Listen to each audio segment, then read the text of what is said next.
அனைவருக்கும் வணக்கம். மீண்டும் ஒரு முறை நம்மோடு வலையொலி மகிழன் அவர் ரொம்ப நாள் ஆச்சு. நம்ம வலையொலியில காணொலி ரொம்ப நாள் ஆச்சு. அதனால எல்லாத்தையும் சேர்த்து ஒரே நேரத்தில் சரி செஞ்சிடலாம் தான் இந்த காணொலி. இது சிரிச்சுக்கிட்டே பேசுற ஒரு தலைப்பு இல்லை. கீழ்வெண்மணி நினைவு நாள் இன்னைக்கு. கிறிஸ்மஸ் வாழ்த்துக்கள் எல்லாருக்கும் சொல்லிக்கலாம். ஆனால் அதை தாண்டிய ஒரு துயரம் கீழ்வெண்மணி. அதை மறந்துடக்கூடாது.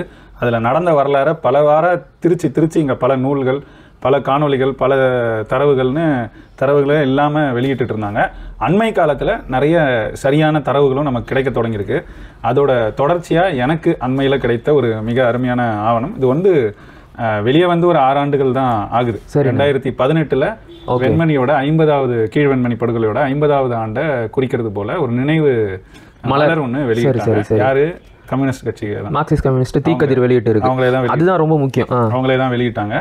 அந்த ஆவணம் நமக்கு கிடைக்கப்பெற்றது. இது ஆவணம் தான். முக்காவாசி விளம்பரமா இருக்கு. அதை பத்தி தான், அதனால தான் அதை பத்தி பேசணும். இல்ல, நீங்க சொன்ன மாதிரி இது சிரிக்கக்கூடிய ஒரு தலைப்பு இல்லதான். ஆனா நேரடி ஒரு புகைப்படம், வெண்மணியில எடுக்கப்பட்ட ஒரு புகைப்படம். அவங்க 44 பேரோட பெயர்கள் இருக்கு.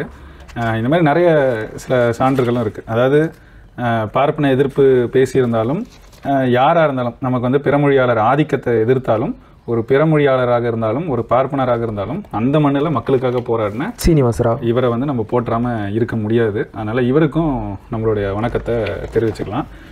வெண்மணின்னு சொல்லும் போதே எல்லாருக்கும் தெரியறது அந்த 44 பேர் படுகொலை தான். அந்த படுகொலை எப்படி நடந்தது, யார் ஆட்சியில் நடந்தது, அதுக்கு ஆட்சியாளர்களும் அவர்களுடைய கொள்கை வழிகாட்டிகளும் என்ன செஞ்சாங்க அப்படிங்கிறதெல்லாம் முற்றும் முழுதா இந்த 50வது ஆண்டு மலர்லேயே மறைச்சிட்டாங்க இதே கம்யூனிஸ்டுகள். ஆனால் அது எவ்வளோ பெரிய துரோகம் தெரியுமாண்ணே? உண்மையாகவே இவங்க கிட்ட தான் அது தொடர்பான பல முக்கிய ஆவணங்கள் இருந்துச்சு. குறிப்பாக தீக்கதிர்கிட்ட தான் அது தொடர்பான கள நிலவர ஆவணங்கள் நிறைய இருந்துச்சு.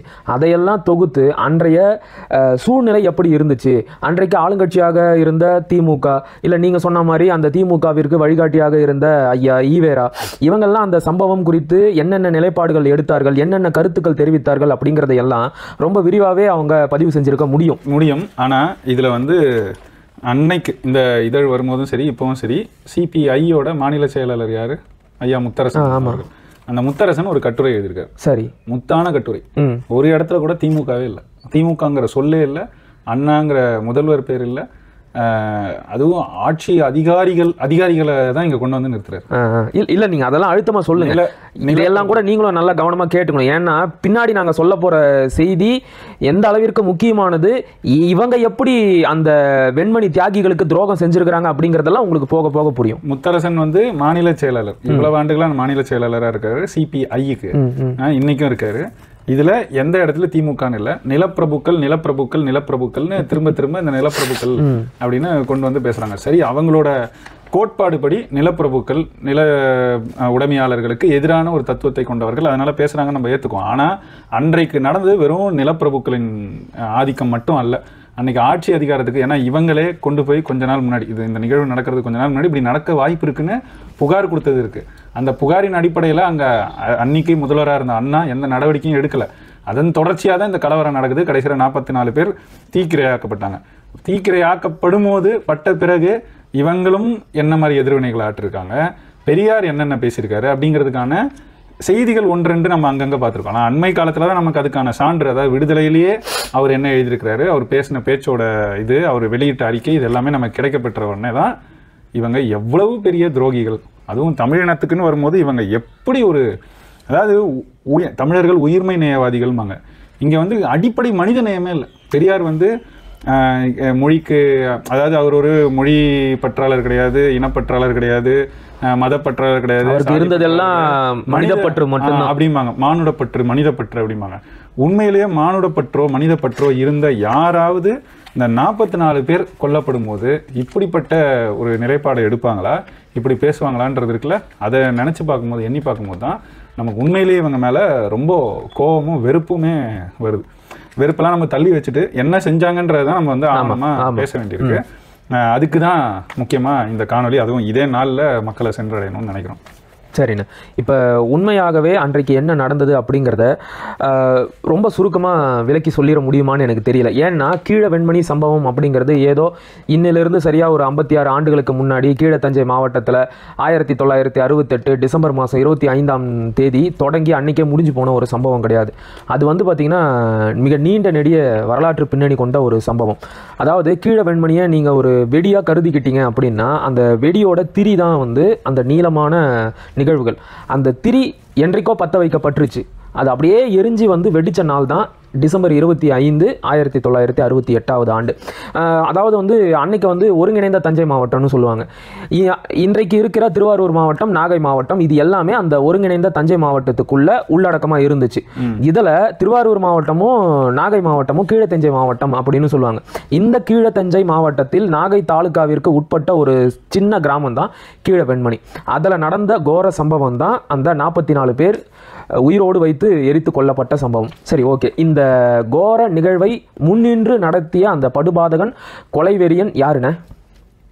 கோபாலகிருஷ்ண நாயுடு. சரிங்களா? ஓகே. இப்போ இதுதான் சம்பவம். இதனுடைய பின்னணியை நான் விளக்குறேன். இந்த சம்பவம் நடந்து முடிஞ்ச உடனேயே மறுநாள் முக்கிய நாளிதழ் எல்லாத்துலேயும் செய்தி வந்துருச்சு, ஒரே ஒரு நாளிதழை தவிர. இது விடுதலை. அதாவது சம்பவம் நடந்தது 25ஆம் தேதி. அதற்கு மறுநாள் 26ல் ஒரு துண்டு செய்தி கூட அந்த இடத்துல இல்லை.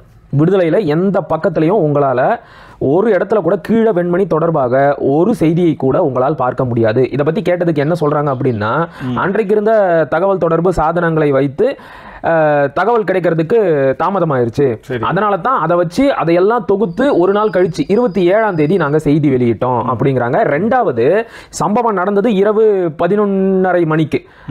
எஃப்ஐஆர் ஃபைல் பண்ணது வந்து பார்த்தீங்கன்னா ஒரு 3-3:30 மணி இருக்கும்.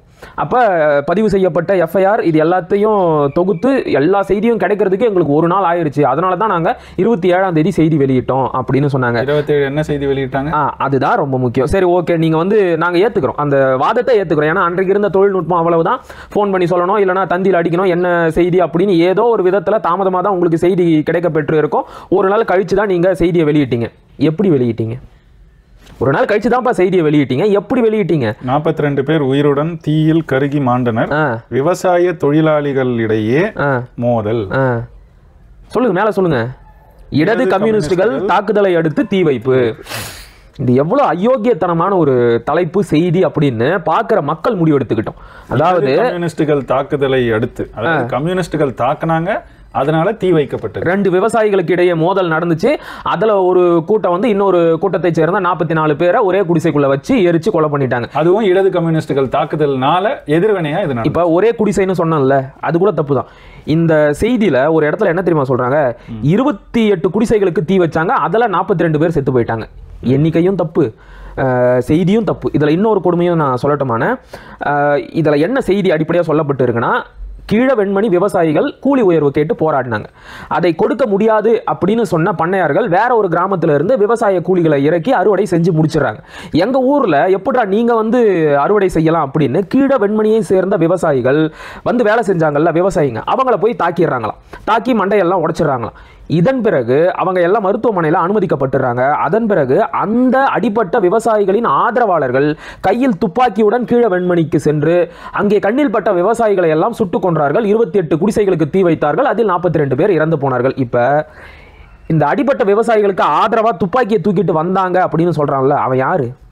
அவனுக்கு பேரே இல்லையா? பண்ணையார்னு சொல்லு, நிலக்கிழார்னு சொல்லு, ஜமீன்தார்னு சொல்லு, மிராசுதார்னு சொல்லு, எத்தனை சொல்லு இருக்கு. ஒரு சொல்லு கூட இதுல இடம்பெறவே இல்லைண்ணா. விவசாயிகளுக்கு ஆதரவானவர்கள் துப்பாக்கி ஏந்தி வந்தார்கள் அப்படிங்கிறாங்க. யாருக்கிட்ட நீங்க துப்பாக்கி இருந்துச்சு? ஏன் உனக்கு அந்த சொல்ல சொல்றது அவ்வளவு பயம்? பயம் இல்ல, பற்று. அப்படி எடுத்துக்கலாம்ல. கரெக்ட். இதுல இந்த தலைப்பு தானே எனக்கு மறுபடியும் உறுத்துது. விவசாயிகளுக்கு இடையே மோதல், விவசாய தொழிலாளர்களுக்கு இடையே மோதல். இதை பத்தி நம்ம ஐயா திருமாவேலன் இருக்கிறாரு இல்லையா, அவர்கிட்ட கேட்டாங்க. அவர் என்ன பண்ணிட்டாரு, இதுக்குன்னு நான் தனி புக்கே போடுறேன் பாரு அப்படின்னு சொல்லிட்டு கீழ வெண்மணியும் பெரியாரும் அப்படிங்கிற தலைப்புல அப்படியே ஒரு 60 பக்கத்துக்கு நிறைய சான்றுகளை எல்லாம் திரட்டி ஒரு புத்தகம் கொடுத்தாரு. அதுல தான் இந்த கேள்வியும் கேட்டாங்க, என்னங்க இப்படி ஒரு தலைப்பை வச்சிருக்கிறீங்க, 2 விவசாயிகளா மோதிக்கிட்டாங்க, அது பண்ணையார்களுக்கும் விவசாயிகளுக்கும் இடையில் நடந்த மோதல் தானே, நீங்க ஏன் இப்படி செய்தி வெளியிட்டீங்க அப்படின்னு கேட்டதுக்கு ஒரு பதில் சொன்னாரு பாருங்க. இல்ல, அன்னைக்கு வந்து தினமணியும் இந்தியன் எக்ஸ்பிரஸும் இப்படி தான் செய்தி வெளியிட்டாங்க. தினமணியில் என்ன செய்தி வந்துச்சு தெரியுமா? கிசான்களுக்கிடையே மோதல், 42 பேர் வெந்து மரணம். இதே தான் வந்து பார்த்தீங்கன்னா இந்தியன் எக்ஸ்பிரஸில் 42 burnt alive in Thanjavur village. சரிங்களா? அது கீழே வந்து இந்த கிசான் சங்கங்களுக்கு இடையே மோதல் அப்படின்னு இருக்கும். இதை வச்சு விடுதலையில் வெளியான செய்தியை இவர் நியாயப்படுத்துறார். இப்போ வழக்கமாக பெரியார் சொன்னதா இந்தியன் எக்ஸ்பிரஸும் தினமணியும் என்ன மாதிரி ஊடகம்னு பெரியார் அதை தான் சொல்ல வரேன். வழக்கமாக பெரியார் சொன்னதா இந்த திராவிடர்கள் ஒரு விஷயத்தை உருட்டிக்கிட்டே இருப்பாங்க. என்னது அது? பார்ப்பன பத்திரிகை. பார்ப்பன பத்திரிகைகளான தினமணி, ஹிந்து, இந்தியன் எக்ஸ்பிரஸ் இவன்லாம் என்ன செய்தி வெளியிடுறான் அப்படிங்கிறத பார்த்துட்டு அதுக்கு நேர் எதிர்மாறான செய்தியை வெளியிடுங்க, அதுதான் நமக்கான செய்தி அப்படின்னு பெரியார் சொன்னதா இந்த திராவிடர்கள் உருட்டுவாங்க.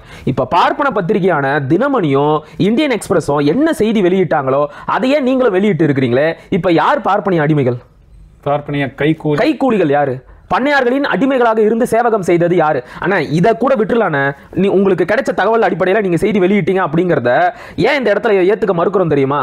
மத்தமா அப்படி சொன்னா, தினமணியோ இந்தியன் எக்ஸ்பிரஸோ அப்படி சொன்னா கூட சரின்னு கடந்து போயிடலாம்.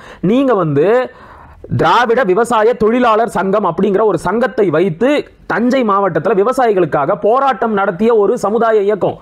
ஒரு சமுதாய இயக்கம் விவசாயிகளுக்கென்று தனி இயக்கத்தை தொடங்கியது அப்படின்னா அது இந்த திராவிடர் கழகம் தான் அப்படின்னு பெருமையா சொல்லிக்குவாங்க. அப்படி விவசாயிகளுக்கென்றே தனி இயக்கம் கண்ட நீங்கள் அங்க என்ன நடக்குது அப்படிங்கிறது உங்களுக்கு தெரியாமலையா இருந்திருக்கும். தெரிஞ்சு இப்படி ஒரு செய்தியை வெளியிடுறீங்களே, உங்களை எல்லாம் என்ன சொல்லலாம்?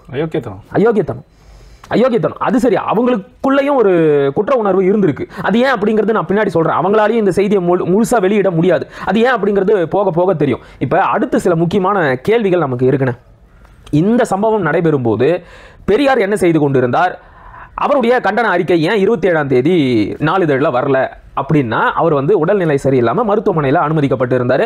ரெடிமேடாக ஒரு பதிலை வச்சிருப்பாங்க. ஐயா திருமாவேலனும் அதை தான் சொல்கிறாரு. சரி, ஓகே. முதலமைச்சராக இருந்த அண்ணாதுரை என்ன செஞ்சுக்கிட்டு இருந்தார்? அவருக்கும் உடம்பு சரியில்லை.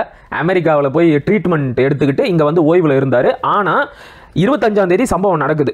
26ஆம் தேதி இப்படி ஒரு சம்பவம் நடந்துருச்சுங்கய்யா அப்படின்னு சொல்லிட்டு முதல்வர்கிட்ட சொல்றாங்க. உடனடியாக பத்திரிகையாளர்களை அழைத்து அவர் வந்து என்ன பண்றாருன்னா ஒரு அறிவிப்பை வெளியிடுறாரு. அந்த அறிவிப்பு அடுத்த நாள் 27ஆம் தேதி விடுதலையில எப்படி தெரியுமா வெளியாகுது? கீவளூர் சம்பவம் பற்றி அதிர்ச்சி அடைந்தேன், சட்டப்படி நடவடிக்கை எடுக்கப்படும், மக்களுக்கு முதல்வர் அறிவிப்பு. இப்போ நீங்க ஒரு செய்தி படிச்சீங்க இல்லையா, அதுக்கு மேலதான் இந்த செய்தியும் இடம்பெற்று இருக்கும். இதுல வீர ஆவேசமா சில வசனங்களை எல்லாம் பேசியிருப்பார். இதில் சம்பந்தப்பட்டவர்கள் யாராக இருந்தாலும் அவர்களை அடக்கியே தீர்வது என்று. இதெல்லாம் நல்லா கவனிக்கணும் அண்ணா. இதில் சம்பந்தப்பட்டவர்கள் யாராக இருந்தாலும் அவர்களை அடக்கியே தீர்வதென்று அரசாங்கம் உறுதியெடுத்துள்ளது.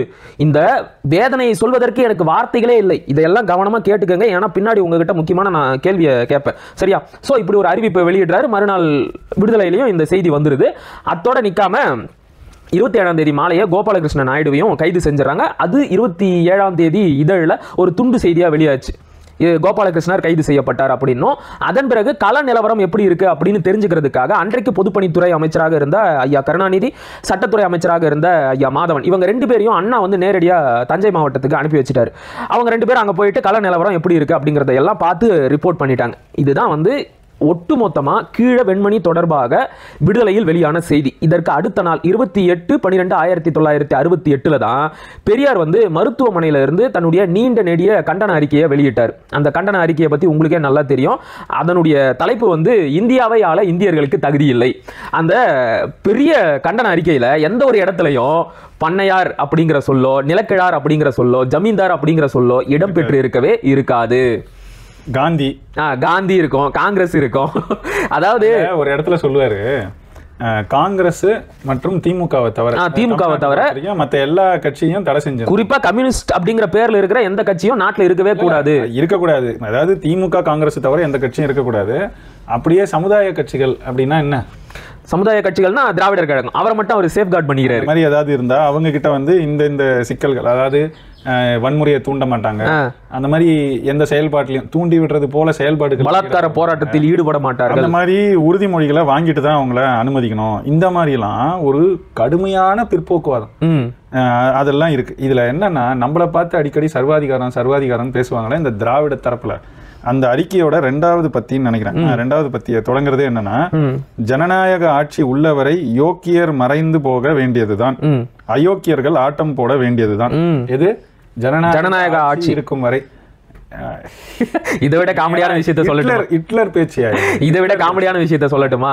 இதுக்கு தான் நான் முன்னாடியே சொன்னேன், இந்தியாவை ஆள இந்தியர்களுக்கு தகுதி இல்லை, அதனால அமெரிக்காக்காரனும் ரஷ்யாக்காரனும் நம்ம நாட்டை ஆளணும்னு பேசியிருப்பார். இவர் தான் வந்து தன்மானம் சுயமரியாதை பேசிய தலைவர். வெள்ளக்கார இருந்த வரைக்கும் நல்லா இருந்துச்சுன்னு பேசுறாரு, அவன் போன பிறகு இப்படி ஆயிருச்சுன்னு பேசுறாரு. அதாவது நடந்த சம்பவம் எவ்வளோ கொடுமையான ஒண்ணு. அந்த சம்பவத்தை பத்தி ஒரு இடத்துலயும் ஒரு செய்தி இருக்காது. கீழே வெண்மணி அப்படிங்கிற ஊர் பேர் கூட அந்த அறிக்கையில எங்கேயுமே இருக்காது. போற போக்குல காந்தி கொல்லப்பட்டார், நேற்று கூட தஞ்சையில் 42 பேர் தீ வைத்து உயிருடன் எரிக்கப்பட்டனர் அப்படின்னு சொல்லிட்டு போவார். அதாவது இந்த அறிக்கையை பத்தி பல தடவை அலசி ஆராய்ச்சி சொல்லுங்க செய்தி. வெள்ளையன் வெளியேறியவுடன் நாடு அயோக்கியர்கள் வசமாகிவிட்டதா? யாரு யோக்கிய? இல்ல இதே வெள்ளைக்காரன் தானே ஜாலியன் வாலாபாத்ல செஞ்சான், அதெல்லாம் தெரியாது அவருக்கு? இவரெல்லாம் ஒரு தலைவர்னு. அதாவது இவருக்கு இருந்த அந்த கம்யூனிஸ்ட் வெறுப்பு, கம்யூனிஸ்ட் கட்சிகள் மீதான வெறுப்பு அந்த அறிக்கை முழுவதும் வெளிப்படுன. இது கூட பரவாயில்லண்ணே, இந்த அறிக்கையை கூட விட்டுருங்க. இந்த சம்பவம் நடந்து சரியா ஒரு மாதம் கழித்து 1969 ஜனவரி மாதம் 12ஆம் தேதி அதே நாகை தாலுகாவில் இருக்கின்ற செம்பனார் கோவில் அப்படிங்கிற ஊர்ல ஒரு கூட்டத்தில் பேசினாரு. அங்க என்ன பேசினாரு? நாகை தாலுகாவில் கம்யூனிஸ்டுகள் தான் கலகம் செஞ்சாங்க, அதனால 44 உயிர் இறந்து போச்சு அப்படிங்கிறாரு. மனசாட்சி இருக்கிறவங்க பேசுற பேச்சா? எண்ணிக்கை 2 குறைச்சு 42 சொன்னார். மன்னிச்சிருங்க, 2 எண்ணிக்கையை குறைச்சிட்டாரு. மனசாட்சி இருக்கிறவன் பேசுற பேச்சா அது?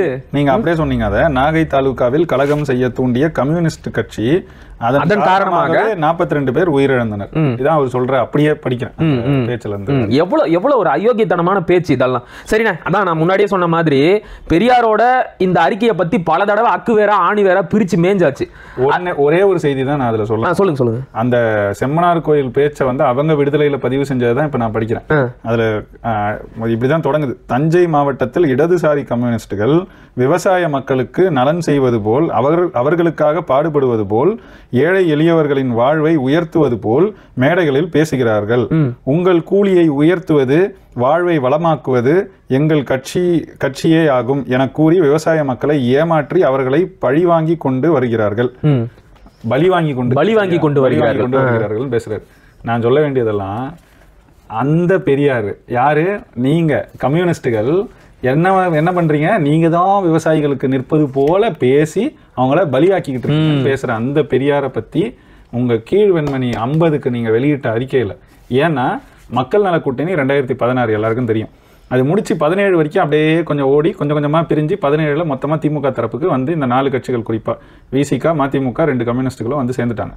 அது சேர்ந்த பிறகு அது 17லயே சேர்ந்துட்டாங்க. இது 18ல 50வது ஆண்டு வருது. அதனால ஒற்றை சொல் கூட இவங்களை எதிர்த்து இங்க பெருசா இல்ல. என்ன நேர்மைன்னு இதுல அதுதான் நீங்க ஏற்கனவே சொன்னது போல விளம்பரங்கள்னு சொன்னீங்க. இதுல வந்து செய்தியை தான் நீங்க தேடி படிக்கணும். ஏன்னா அவ்வளவு விளம்பரம் இருக்கு, இதழ் முழுக்க விளம்பரமா இருக்கும். விளம்பரமா இருக்கும். அதாவது அந்த 44 தியாகிகளை கொச்சப்படுத்தி இருக்காங்கண்ணே. 50வது ஆண்டு சொல்லிட்டே போனா எல்லா பக்கமும் உங்களுக்கு விளம்பரம் இருக்கு. இதுல கம்யூனிஸ்ட் கட்சி விளம்பரம் வந்தா பரவாயில்ல, ஏதாவது பொது நிறுவனங்களோட, அதுவும் வந்து முதலாளித்துவத்தை எதிர்க்கிற சினிமா பட விளம்பரம் எல்லாம் வருது. எல்லாருக்கும் திமுக காரன் விளம்பரமும் விசிக காரங்க விளம்பரமும் இருக்கு தம்பி. நீங்க என்ன இதுக்கு போய் சொல்றீங்க? கார்பரேட் கம்பெனி விளம்பரம் எல்லாம் இருக்குன்னு. வேற என்ன? இப்படி முழுக்க விளம்பரங்கள் எடையடைய. இப்ப எத்தனை பக்கம் வந்தேன், அப்புறம் ஒரு அறிக்கை 10 பக்கம் வந்து ஐயா நல்ல கண்ணு வர்றாரு, அதுக்கப்புறமா இந்த மாதிரி ஏதோ ஒன்று வரும், அப்புறம் பாத்தீங்கன்னா இங்க திரும்ப வந்துடும்.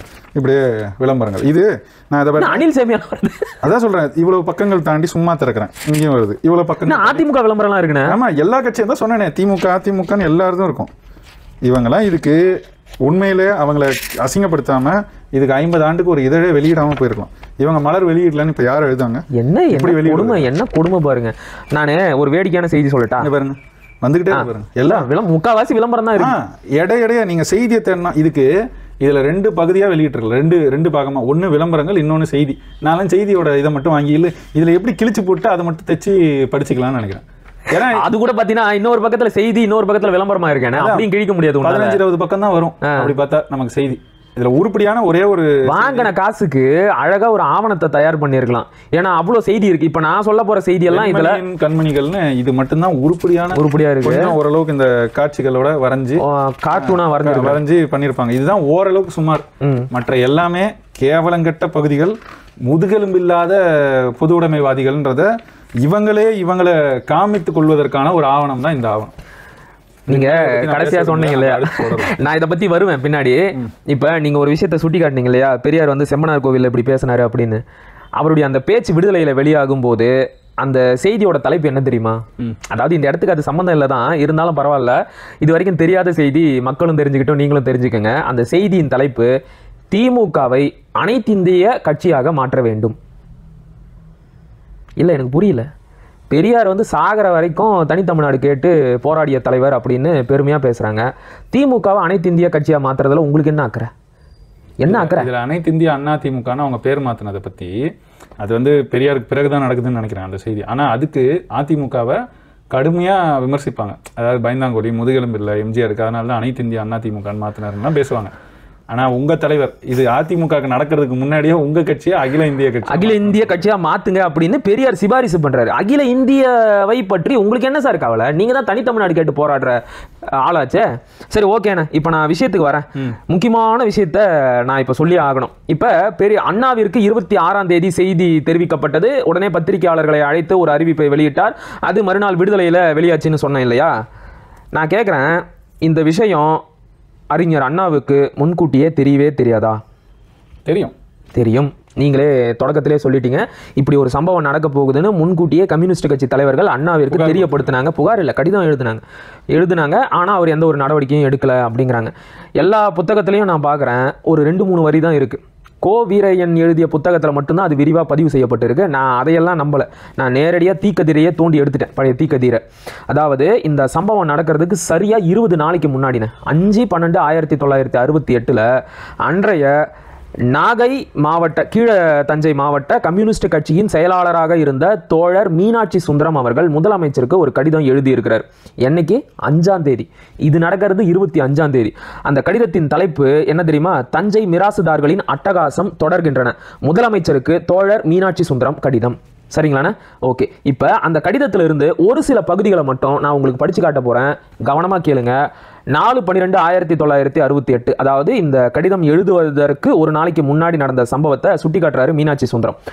4/12/1968 மாலை 6 மணிக்கு வடுகச்சேரி கிராமத்தில் இருஞ்சூர் கோபாலகிருஷ்ண நாயுடு நெல் உற்பத்தியாளர் சங்க தலைவர் பௌர்ணமி கூட்டம் நடைபெற்றது. அவரோட தலைமையில் நெல் உற்பத்தியாளர் சங்கத்திற்கு பௌர்ணமி கூட்டம் நடைபெற்றது.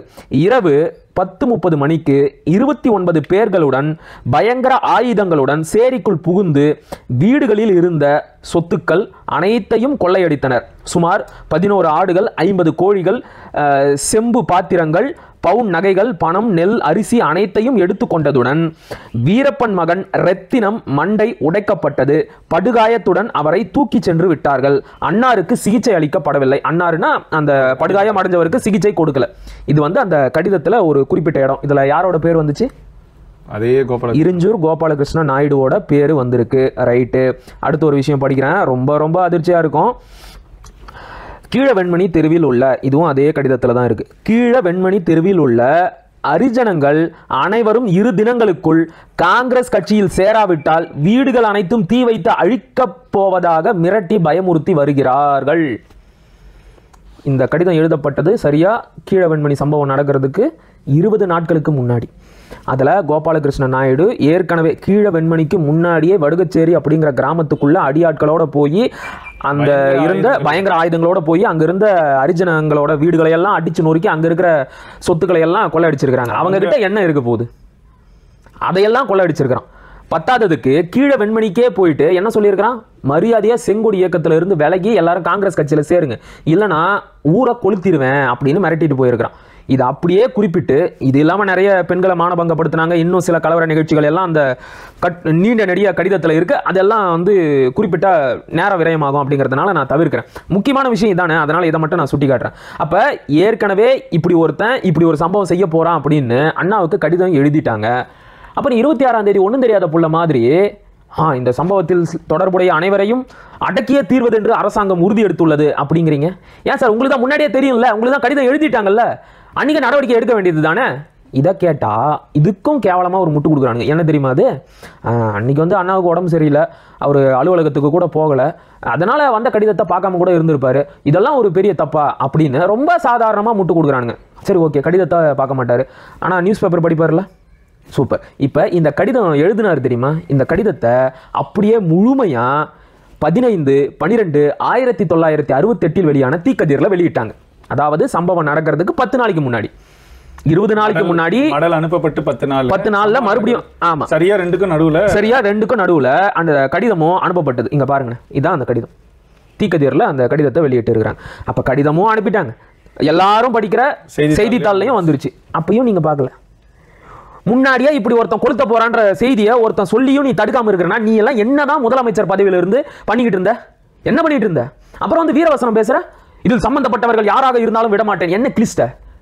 என்ன கிழிச்ச? முன்கூட்டியே நடவடிக்கை எடுத்திருந்தா இத்தனை உயிர் போயிருக்குமா? இந்த ஒரு இடம் மட்டும் இல்லைண்ணே, இதே வேலை தான் இந்த இருஞ்சியூர் கோபாலகிருஷ்ண நாயுடுவுக்கு. இவன் தலைமையில் எத்தனை கொலை நடந்திருக்கு தெரியுமா? 24/11/1968 அதே வருஷம் தான், ஒரு மாசத்துக்கு முன்னாடி சம்பவம் நடக்கிறதுக்கு ஒரு மாசத்துக்கு முன்னாடி கம்யூனிஸ்ட் கட்சியை சேர்ந்த ஒரு தோழரை கொலை பண்ணிடுறாங்க இந்த கோபாலகிருஷ்ண நாயுடுவோட தலைமையில். கவனமாக கேளுங்க, அதில் முக்கியமான ஒரு விஷயம் வரும், கேட்ட உடனே ஷாக் ஆயிருவீங்க. சலிப்பாக தான் இருக்கும், பொறுமையாக கேளுங்க. நாகையிலிருந்து வந்த செய்தி, கல் நெஞ்சையும் உருக்கும் கம்யூனிஸ்ட் மார்க்சிஸ்ட் கட்சியை சேர்ந்த தோழர் பக்கிரிசாமியின் கை வெட்டி துண்டிக்கப்பட்டது. அத்துடன் விட்டார்களா, மேலும் பல வெட்டுக்கள் வெட்டி பயங்கர கொலை செய்துள்ளனர். அவருடன் பொதுக்கூட்டத்தில் கலந்து கொண்டு விட்டு வந்த பல தோழர்கள் நிலப்பிரபுக்களின் கையாட்களினால் வெட்டப்பட்டுள்ளனர். இவரை வெட்டியவர் நெல் உற்பத்தியாளர் சங்கத்தின் உறுப்பினரும். கேட்டுச்சா? மறுபடியும் யார் வரா? நெல் உற்பத்தியாளர் சங்கத்தின் உறுப்பினரும் திமுகவின் உறுப்பினருமான கணபதி என்று செய்தி வந்துள்ளது. பண்ணையார் கூட சேர்ந்துக்கிட்டு கம்யூனிஸ்ட் கட்சி தோழர்களை எல்லாம் கையை வெட்டுறது, காலை வெட்டுறது, கொலை செய்யறது, இந்த வேலையை தான் செஞ்சுக்கிட்டு இருந்துச்சு திமுக. இந்த செய்தியை நெல் உற்பத்தியாளர் சங்கத்துக்கு தலைவர் வந்து கோபாலகிருஷ்ண நாயுடு, அவர் வந்து காங்கிரஸ்ல வந்து சேருங்கன்றாரு. அவருக்காக இந்த மாதிரி போராட்டத்தில் ஈடுபடுறவங்களை போய் கையை வெட்டி காலை வெட்டி கொலை செய்யற வேலையை வந்து திமுகவை சேர்ந்த உறுப்பினர்கள் செஞ்சுக்கிட்டு இருக்காங்க. இந்த செய்தியில வந்திருக்கணும்ல. இன்னைக்கு தான் பாஜகவோட சேர்ந்துக்கிட்டு இவனுங்க மறைமுகமா வேலை செய்யறாங்கன்னா 68லயும் இதே மாதிரி தான் இருந்திருக்கானுங்க. அப்போ பாத்துங்க, இன்னும் சொல்ல போனா அந்த கலவரம் தீவிரமடைவதற்கு காரணமே இந்த கொலை தான். அப்ப அவ்வளவு முக்கியமான செய்தி உங்க செய்தியில தான் வந்திருக்கு, அதையே நீங்க வெளியிடாம வச்சிருக்கீங்க. நான் அதை மட்டும் கொஞ்சம் படிச்சிடுறேன். திமுகவின் உறுப்பினருமான கணபதி என்று செய்தி வந்துள்ளது. இந்த நெல் உற்பத்தியாளர் சங்கத்தின் தலைவர் இருஞ்சூர் கோபாலகிருஷ்ண நாயுடு நியாய கூலி கோரும் விவசாயிகளை வஞ்சிப்பதற்காக படுகொலைகள் மூலம் அடக்கி ஒடுக்குவதற்காக உருவாக்கப்பட்ட நிலச்சுவாந்தார்களின் சங்கமே நெல் உற்பத்தியாளர் சங்கம். மேற்கூறிய படுகொலை நடந்த 15ஆம் தேதி சிக்கலில் இந்த இருஞ்சூர் கோபாலகிருஷ்ண நாயுடு இருந்திருக்கிறார். அதாவது இந்த சம்பவம் நடந்தது 15ஆம் தேதி நவம்பர் மாதம். அன்னைக்கு ஒரு கூட்டத்தில் கலந்துக்கிட்டு வரவங்களை ஊர் விளக்கையெல்லாம் அணைச்சிட்டு தன்னோட அடியாட்களை ஏவி கையை காலை வெட்டினார். கூட போனது திமுகவின் உறுப்பினரான கணபதி. மறுபடியும் எந்த பேர் அடிபட்டுச்சு? அதே கோபாலகிருஷ்ணன். அந்த செய்தியும் வந்து ஊரே படிக்கிற தீக்கதிர் நாளிதழில் 24/11/1968 வெளியாயிருக்கு. அப்பயும் எந்த நடவடிக்கையும் எடுக்கல. ஒரு மாசத்துல திட்டமிட்டதை செஞ்சு. சரி, ஓகே, இதெல்லாம் ஒரு செய்தியா? இதெல்லாம் நாங்கள் பார்க்கணுமா, இதெல்லாம் நாங்கள் கேட்கணுமா அப்படின்னா, பி ராமமூர்த்தி யாருன்னு தெரியல உங்களுக்கு?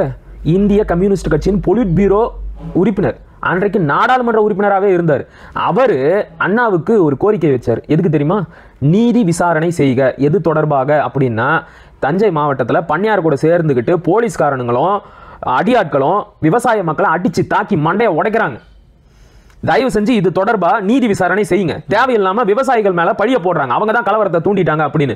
காவல் அதிகாரிகள் பொய் வழக்கு போட்டு கைது செய்யறாங்க. அவங்க வீட்டு பெண்களை எல்லாம் மானபங்கப்படுத்திக்கிட்டு இருக்காங்க அப்படின்னு ஒரு நீண்ட தலையங்கம் எழுதி அண்ணாவுக்கு கோரிக்கையை முன் வச்சார். இந்த செய்தி வெளியானது 17/11/1968 தீக்கதிர். 1.5 மாசத்துக்கு முன்னாடி. இன்னொரு விஷயம் சொல்லட்டா? இன்னொரு கடிதமும் எழுதப்பட்டுச்சு. அன்றைக்கு இந்திய கம்யூனிஸ்ட் கட்சியின் சட்டமன்ற உறுப்பினராக இருந்த தனுஷ்கோடி எம்எல்ஏ ஒரு கடிதம் எழுதினார். அந்த கடிதத்தோட நகலும் இதே தேதியில் வெளியான தீக்கதிரில் வந்திருக்கு. அதனுடைய தலைப்பு, ஆதமங்கலம் கிராமத்தில் போலீஸ் அட்டூழியம். பண்ணையார்களோட அடியாட்களோட போலீஸ்காரங்களும் சேர்ந்துக்கிட்டு, திரும்ப நல்லா கவனிக்கணும்னா, போலீஸ் யாருடைய கட்டுப்பாட்டில் இருக்கணும்? அரசாங்கத்தோட கட்டுப்பாட்டில் இருக்கணும். ஆனால் இந்த கீழ தஞ்சை மாவட்டத்தில் மட்டும்தான் ஜமீன்தாரு, மிராசுதாரு, பண்ணையாருங்க இவங்களோட கட்டுப்பாட்டில் இருந்துச்சு. அவங்களோட வீட்டு வாசல தான் இந்த போலீஸ்காரனுங்க தின்னுட்டு தூங்கிட்டு இருந்தானுங்க. விவசாயிகளை பாதுகாத்துக்கிட்டு இருங்கடா அப்படின்னா பண்ணையார்களுக்கு ஆதரவாக செயல்பட்டு இருக்கிறானுங்க. ஒரு கிராமத்துக்குள்ள புகுந்து கிராமத்தையே சூறையாடி இருக்கிறாங்க. அது தொடர்பாகத்தான் எம்எல்ஏ தனுஷ்கோடி அண்ணாவுக்கு கடிதம் எழுதுறாரு. தயவு செஞ்சு இது தொடர்பாக ஏதாவது ஒரு நடவடிக்கை எடுங்க, இப்படியெல்லாம் விடாதீங்க, என்ன அநியாயம் பண்ணியிருக்கிறாங்க பாருங்க காவலர்கள் அப்படின்னு அவரும் கடிதம் எழுதியிருக்கிறாரு. அந்த கடிதமும் வெளியாயிருக்கு. இதுதான் அந்த கடிதம். இது அதே தீக்கதிர் தான். இது வந்து பி ராமமூர்த்தி வெளியிட்ட தலையங்கம். சரிண்ணே, இதை கூட நாம் வந்து தவிர்த்தரலான்னு வச்சுக்கோங்க. தமிழ்நாடு விவசாய தொழிலாளர் சங்கம், தஞ்சை மாவட்ட விவசாய தொழிலாளர் சங்கம், மார்க்சிஸ்ட் கம்யூனிஸ்ட் கட்சி 3 பேர் சேர்ந்துக்கிட்டு பண்ணையார்கள், காவல் அதிகாரிகள் எல்லாம் சேர்ந்து விவசாய மக்கள் மேலே தாக்குதல் நடத்துகிறாங்க. தயவு செஞ்சு அதை தடுத்து நிறுத்துங்க, நீதி விசாரணை எடுங்க அப்படின்னு சொல்லிட்டு இதே தீக்கதிரில் ஒரு செய்தி வந்திருக்கு. இதுதான் தலைப்பு செய்தி. அதை படிங்க, தலைப்பு செய்தியை மட்டும் படிங்க. தஞ்சையில் நிலப்பிரபுக்கள் திட்டமிட்ட சதி, விவசாய தொழிலாளர்கள் மீது போலீஸ் மிராசுதார் பயங்கர தாக்குதல். 3 சங்கம் வந்து இது இந்த தலைப்பின் கீழே அண்ணாவுக்கு கடிதம் எழுதுறாங்க. தயவு செஞ்சு பாருங்க, தயவு செஞ்சு பாருங்க, காவல் அதிகாரிகள் வந்து எல்லை மீறி செயல்படுறாங்க, சட்டத்துக்கு கட்டுப்பட்டு நடக்க மாட்டேங்கிறாங்க. எப்பத்துல இருந்து கத்துறாங்க தெரியுமானே? குறைஞ்சது 6 மாசமா கத்திக்கிட்டு இருக்காங்க. கடிதம் எழுதுறாங்க, கோரிக்கை வைக்கிறாங்க, மனு கொடுக்குறாங்க, தடுத்து நிறுத்துங்க, விசாரணை செய்யுங்க. அண்ணாவுக்கு உடம்பு சரியில்லை. மற்றவங்களாம் என்ன களப்பிடிக்கிட்டு இருந்தீங்களா? பொதுப்பணித்துறை அமைச்சர் என்ன பண்ணிக்கிட்டு இருந்தாரு? நெடுஞ்செழியன் என்ன பண்ணாரு? சட்டத்துறை அமைச்சர் என்ன பண்ணாரு? என்னதான் பண்ணிக்கிட்டு இருந்தீங்க அன்னைக்கு? ஒன்றுமே பண்ணல. பணியாளர்களுக்கு ஆதரவாக கப்பு சிப்புன்னு வாயை மூடிக்கிட்டு இருந்தீங்க. அதைத்தான் செஞ்சீங்க. இதுலேயே கூட இன்னும் சில முக்கியமான செய்திகள் எல்லாம் வருது. அதையெல்லாம் நான் படித்து யாரையும் கஷ்டப்படுத்த விரும்பல. அவ்வளவு கொடூரமான சம்பவங்கள் அதெல்லாம். பெண்களை எவ்வளோ கேவலமாக நடத்தி இருக்கிறாங்க தெரியுமா காவல் அதிகாரிகள்? இந்த காவல் அதிகாரிகள் மேலே எந்த நடவடிக்கையும் எடுக்கலண்ணா, கடைசி வரைக்கும் எடுக்கல. ஆனால் தொடர்ச்சியாக வந்து இது தொடர்பாக கம்யூனிஸ்டுகள் செய்தி வெளியிட்டுக்கிட்டே இருந்தாங்க. இதெல்லாம் எவ்வளோ முக்கியமான ஆவணம், இதெல்லாம் இதில் வந்திருக்கலாம்ல. ஏன் வெளியிடலை? திமுக வச்சுக்கோம். சரியாக பாருங்கள், இது அவங்க வெளியிட்டு 6 மாதத்தில் தான் நாடாளுமன்ற தேர்தல், 2019 நாடாளுமன்ற தேர்தல். அந்த நாடாளுமன்ற தேர்தலின் போது தான் இவங்க ஒரு 10 கோடியும் சிபிஐ அதாவது 2 பேரும் சேர்ந்து 25 கோடி வாங்கினாங்க. அப்போ அது தரமாட்டாங்கல்ல திமுக? காசுக்கு ஆசைப்பட்டு இந்த தியாகிகளோட அந்த உயிர் தியாகத்தை கொச்சப்படுத்தி இருக்கிறீங்க. வெளியிட்டிருக்க வேணாமே இப்படி ஒரு ஆவணத்தை, இப்படி ஒரு மலர் நீங்கள் வெளியிடலன்னு யாரும். இன்னொரு காமெடி சொல்லிட்டா, இங்கே பாருங்க, இந்த 17ஆம் தேதி வெளியான செய்தித்தாளில் ஒரு விஷயத்தை குறிப்பிட்டு சொல்லியிருப்பாங்க. இந்த அரசு ஏற்பட்டதிலிருந்தே, நல்லா கேட்கணும்னா, இந்த அரசு அப்படிங்கிறது திமுக அரசு தான். இந்த அரசு ஏற்பட்டதிலிருந்தே இந்த மாவட்டத்தில் நிலப்பிரபுக்களும் இதரர்களும் சேர்ந்து குழப்பத்தை விளைவிக்கவும் அராஜகத்தை தூண்டிவிட்டு பலாத்கார செய்கைகளில் ஈடுபடவும் திட்டமிட்டு செயல்படுகிறார்கள், பகிரங்க பிரச்சாரம் செய்கிறார்கள். இதை தடுக்க உடன் நடவடிக்கை எடுக்க வேண்டும் என நாங்கள் உங்களுக்கும் அதிகாரிகளுக்கும் தெரிவித்துள்ளோம். இதுதான் வந்து நான் அந்த 3 சங்கங்கள் சொன்னல அவங்க முன் வச்ச கோரிக்கை. அதுக்கு கீழே சில விஷயங்களை பட்டியல் போடுறாங்க. இது பற்றி போதிய நடவடிக்கை எடுக்காமல் அசட்டை செய்ததால் தான் இந்த மாவட்டத்தில் இறையாங்குடி, தேவங்குடி, வைப்பூர், இந்த பேரை நல்லா ஞாபகம் வச்சுக்கோங்க, ஏன்னா பின்னாடி ஒரு பெரிய ஆப்பு வந்துகிட்டே இருக்கு. வைப்பூர், ஆலராணி, புதுச்சேரி, சிக்கல் போன்ற இடங்களில் எங்கள் இயக்கத்தைச் சேர்ந்த ஏழை விவசாய தொழிலாளர்கள் கடுமையாக தாக்கப்பட்டனர். விவசாய தொழிலாளர்கள் வீடு தீ வைத்து எரிக்கப்பட்டது. இதே வேலை தான், போறது தீ வச்சு எரிக்கிறது, கொளுத்துறது. தீ வைத்து எரிக்கப்பட்டது, வீடுகள் சூறையாடப்பட்டன. இத்தனை நடந்த பின்பும் அதிகாரிகள் இந்த குற்றங்கள் செய்தவர்கள் மீது கடுமையான நடவடிக்கை எடுக்க தயங்குகிறார்கள். இது வெளியானது 17/11/1968. இப்ப இவங்க ஒரு ஊர் பேர் சொன்னாங்கல்ல, வைப்பூர். அதை பத்தி உங்களுக்கு தெரியும், நம்ம உறவுகளுக்கு தெரியுமா? என்ன நடந்துச்சு தெரியுமா? இதே கீழத்தஞ்சை மாவட்டத்தில் வைப்பூர் அப்படின்னு ஒரு கிராமம் இருந்துச்சு. அந்த கிராமத்தில் இருந்துச்சு ஒருவேளை கிராமமே அழிஞ்சு போச்சான்னு தெரியல. ஏன்னா வைப்பூர் அப்படிங்கிற பேர்லேயே ஒரு 3 கிராமங்கள் காட்டுறாங்க. ஒன்று வந்து பார்த்தீங்கன்னா திருவள்ளூரில் இருக்குது, இன்னொன்று காஞ்சிபுரத்தில் இருக்குது, திருவாரூரில் இருந்ததா சொல்கிறாங்களே தவிர அதை பற்றின ரெக்கார்ட்ஸில் ஒருவேளை நான் கவனிக்காமல் இருக்கலாம், இப்போவும் இருக்கலாம். அந்த கிராமத்தை சேர்ந்த விவசாயிகள் வந்து முதல்ல திராவிடர் கழகத்திலையும் திராவிடர் விவசாய தொழிலாளர் சங்கத்திலையும் இருந்திருக்கிறாங்க. அதன் பிறகு அவங்களோட கொள்கை பிடிக்காம அதில் இருந்து விலகி செங்கோடி இயக்கத்தில் சேர்ந்துட்டாங்க. இதுக்காக திராவிடர் கழகத்தை சேர்ந்த 400 குண்டர்கள் அந்த கிராமத்துக்கு போயிட்டு, இது நடந்தது அக்டோபர் மாதம், அதே 68 அக்டோபர் மாதம் நடக்குது. சரிங்களா? அதாவது கீழவெண்மணி நடக்கிறதுக்கு 3 மாசத்துக்கு முன்னாடி அந்த கிராமத்துக்கு போயிட்டு 7.25 பக்கிரிசாமி அப்படிங்கிற விவசாயியோட விரல்களை வெட்டிட்டாங்க. முனுசாமி அப்படிங்கிற ஒரு விவசாயியை வெட்டி ஒரு வீட்டுக்கு தீ வச்சு கொளுத்தி அதில் தூக்கி போட்டுட்டாங்க. இப்போ கீழவெண்மணி சம்பவத்தை பற்றி பேசும்போதெல்லாம் ஒரு சோகமான நிகழ்வு அடிக்கடி மேற்கோள் காட்டி பேசுவாங்க, பார்த்துருக்கிறீங்களா?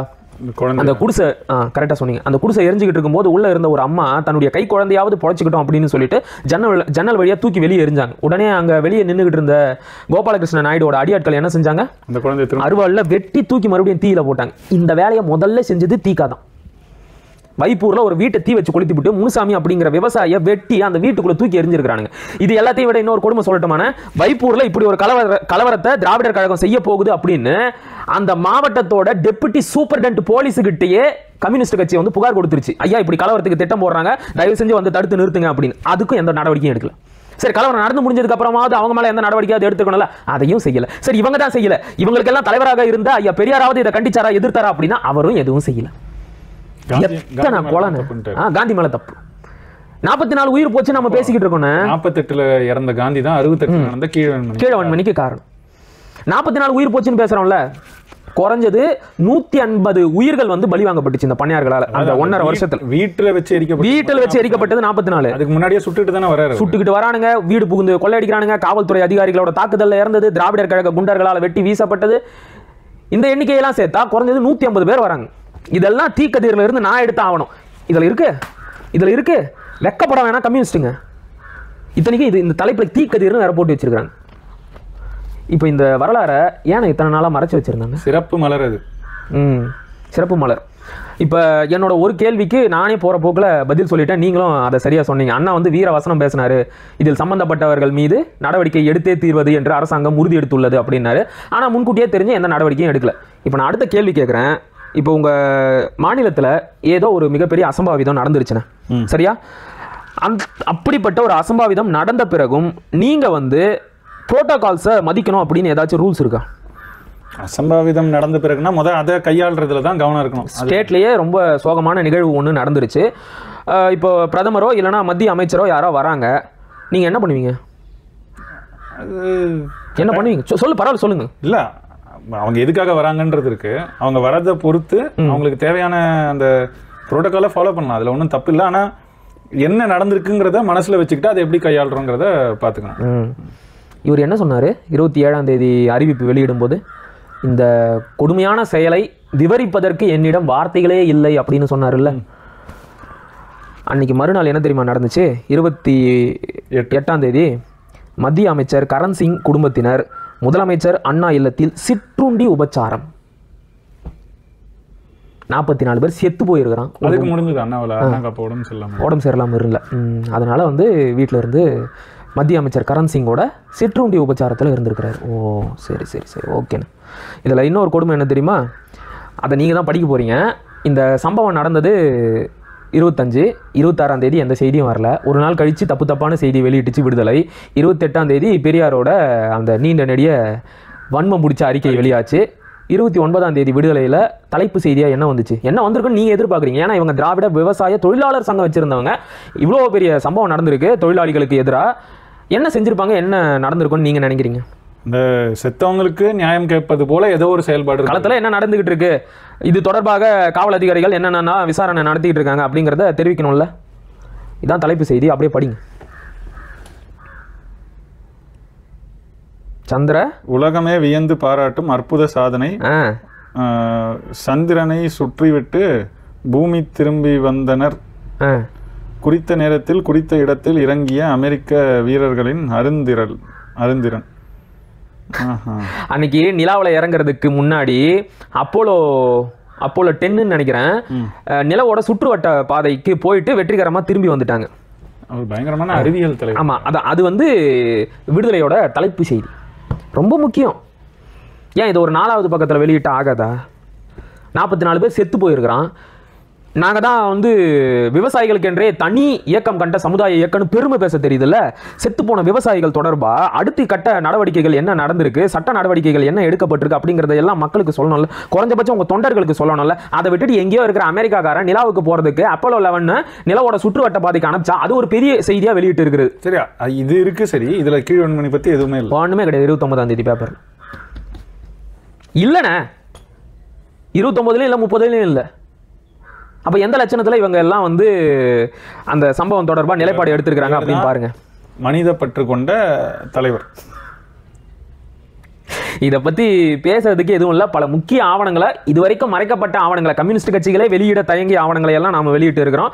இன்னும் நிறைய இருக்கு, சொன்னா நீங்களும் தாங்க மாட்டீங்க, உங்க மனசும் வந்து ஆறாது. அவ்வளோ கொடுமையான சம்பவங்கள் இருக்கு. சொல்லுங்க. இன்னும் அதாவது இதுல பல செய்திகள் பேசுனது உட்பட இன்னும் பல செய்திகள் கூட இந்த புத்தகத்திலயும் இருக்கு. இது நாங்க தொடவே இல்லை இத்தனைக்கும், எல்லாத்தையும் தான் பேசியிருக்கோம். அதனால திராவிடம்ங்கிறது, அதாவது இவங்க என்னைக்கும் இந்திய தேசியத்துக்கு எதிர்னாங்க, ஆரியத்துக்கு எதிர் இதெல்லாம் பேசுவாங்க. ஆனால் அகில இந்திய கட்சியாக திமுக மாறணும்னு அந்த காலகட்டத்திலேயே பேசின பெரியாரின் செயல்பாடாக இருக்கட்டும், அப்புறம் இந்த கீழ்வெண்மணியில் அவரோட செயல்பாடுகள், அதற்கு எதிர்வினையாக அவர் கொடுத்துருக்கிற அறிக்கை, அதில் செய்யப்பட்டிருக்கிற பொதுமக்களுக்கு எதிரான, உழைக்கும் மக்களுக்கு எதிரான துரோகம், கம்யூனிஸ்ட் கட்சிகள் அந்த கொன்றவர்களை வைத்து செய்திருக்கக்கூடிய மிக கேவலமான கொச்சையான ஒரு அரசியல், திமுகவோட கூட்டணி போனதுக்காக நடந்த வரலாற்றையே மறைத்து திமுகங்கிற சொல்லே இல்லாமல் அந்த அறிக்கையை வெளியிட்டதாக இருக்கட்டும், இது எல்லாமே நமக்கு என்ன சொல்லுதுன்னா, தமிழ்நாட்டு அரசியல் இன்றைக்கு நம்ம பார்த்துட்டு நம்ம கொந்தளிக்கிறோம், அரசியல் இங்கே சரியில்லை, இந்த மண்ணுக்கான அரசியலை யாரும் பேசலைன்னு. ஆனால் இவங்க இன்னைக்கு மட்டும் இல்லை, 68லேருந்தே தொடர்ச்சியாக இப்படி தான் இருந்திருக்கிறாங்க. இங்கொன்னும் அங்கொன்னுமா ஆளாளுக்கு ஒரு போராட்டத்தில் தங்களை அடையாளப்படுத்திக்குவாங்க. இப்படி 38 மொழி போடுற இவர் தான் தொடங்கினார் பெரியார் பேச வைத்ததாக இருக்கட்டும், 65 மொழி போடுற நடத்தினதே திமுக தான் பேச வைத்ததாக இருக்கட்டும், கீழ்வெண்மணி போராட்டத்துக்கு முழுசாக கூட நின்னது வந்து கம்யூனிஸ்ட் கட்சிகள் தான் சொல்லி இது எல்லாத்தையும் அவங்க எடுத்துக்குவாங்களே தவிர, ஆனால் உண்மையில் அந்த மக்களுக்கு நீதி கிடைக்கிற வரைக்கும், எடுத்த போராட்டம் வெற்றி பெறுற வரைக்கும் அதை வந்து அந்த நோக்கம் பிறழாமல் நின்றாங்க, போராடினாங்க அப்படிங்கிற வரலாறு இவங்களுக்கு கிடையாது. அதனால தான் தமிழ்நாடு இன்னைக்கும் இந்த கேவலங்கட்ட நிலைக்கு வந்து நிற்குதுங்கிறது தான் துயரம் தோய்ந்த ஒரு நெஞ்சோட இதை உங்களோட பகிர்ந்து முடிச்சுக்கிறோம். மீண்டும் ஒரு முறை, அன்னைக்கு உயிரிழந்த 44 பேர் மட்டும் இல்லை, அன்னைக்கு எரித்து கொல்லப்பட்ட 44 பேர், இன்னும் மற்றவர்கள் எல்லாருக்கும் நம்மளோட வீர வணக்கத்தை செலுத்திக்கிறோம். மீண்டும் ஒரு முறை இது போன்ற துரோகங்கள் நமக்கு நடைபெறாமல் இருக்கணும்னா, இந்த மண்ணுக்கான அரசியலை ஏதோ பேசுகிற எங்களுக்கு ஓரளவுக்கு தெரிஞ்சிருச்சு, நாங்கள் வந்து பேசுகிறோம், நாங்கள் மட்டும் செய்யக்கூடாது, பார்க்குற கேட்குற நீங்களும் இதை உணரணும், செய்யணும். முடிந்த அளவுக்கு எங்களால் தரவுகளை தொகுத்து பேசியிருக்கோம். கொஞ்சம் நீளமாக இருக்கலாம், ஆனாலும் வேறு வழி இல்லை, இது எல்லாத்தையும் பேசணும்னா கொஞ்சம் நீளமாக தான் இருக்க வேண்டியிருக்கு. கேட்டு எல்லாருக்கும் பகிருங்க, விருப்பம் தெரிவிங்க, லைக் பண்ணுங்க, சப்ஸ்கிரைப் பண்ணுங்க, ஏற்பளியுங்கள். அப்புறம் வேற என்ன உங்களோட எண்ணங்கள், கருத்துக்கள், இதெல்லாம் பின்னூட்டங்களாக கமெண்ட்ஸில் தெரிவிங்க. கட்டாயம் இன்னும் நிறைய செய்திகளோட உங்களை வந்து சந்திக்கிறோம். நன்றி, வணக்கம். நன்றி.